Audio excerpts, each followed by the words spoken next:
Lincoln is in the midst of a product renaissance with models like the well-received Navigator full-size luxury SUV, and next up is the all-new 2020 Aviator.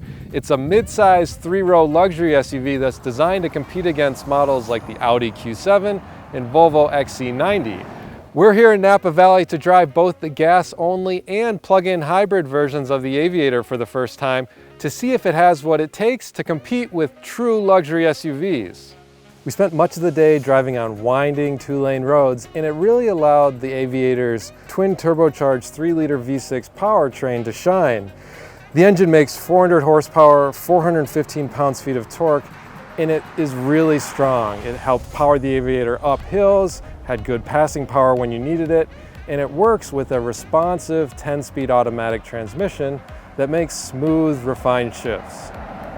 The plug-in hybrid version of the Aviator is even more powerful, but there are some differences in terms of the driving experience. It's rated at 494 horsepower, 630 pounds-feet of torque, so it's definitely a performance-oriented hybrid, but the drivetrain is not as crisp as the gas-only version. It still works with the 10-speed automatic transmission, but it has an electric motor integrated with it. And also the brakes have a different feel. They're not as linear as the traditional brakes are. The plug-in hybrid offers a pure EV mode, which lets you operate the vehicle in electric-only mode, and it'll stay in electric-only mode even if you floor the gas pedal, which is different than some other plug-in hybrids. You get moderate acceleration and an indicator on the dash saying if you want to switch out of it for greater performance. Now, the plug-in hybrid is estimated about 18 miles of range on a full charge and about 23 miles per gallon combined, which is a few miles per gallon greater than the gas-only version. Both the regular and plug-in hybrid Aviator had Lincoln's available Air Glide air suspension, and it offers a comfortable ride, but at the same time, these vehicles were equipped with 22-inch wheels on the gas model and 21-inch wheels on the plug-in hybrid version. And these wheels had low-profile tires that kind of counteract what the air suspension is trying to do. The air suspension wants you to give you this comfortable ride, where these low-profile tires really pick up some of the bumps and breaks in the pavement where they exist. So kind of two things working against each other.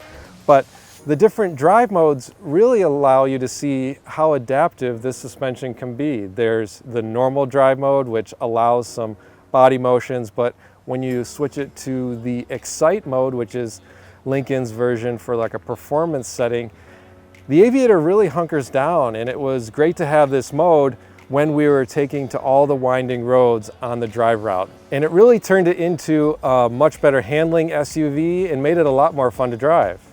The combination of adaptive cruise control and lane centering steering managed a lot of the functions a driver would otherwise be responsible for, though you still have to be engaged in the act of driving because the system is quick to remind you if your hand is off the steering wheel for too long. The interiors of both Aviators were the same. We drove high-end black label versions of the SUV, and it's really nicely finished on the inside with a lot of soft touch surfaces and high-end materials throughout. The driver faces a configurable digital instrument panel, and there's also a large screen in the center of the dash that's easy to reach and operate.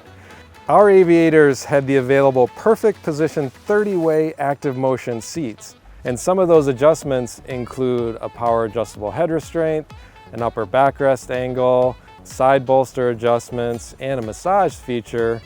And even though they had all these adjustments, it still took me a while to find a comfortable seating position. And even then, I thought the seats were kind of narrow. And that also applied to the second row chairs, which are kind of on the small side for being a captain's chair design.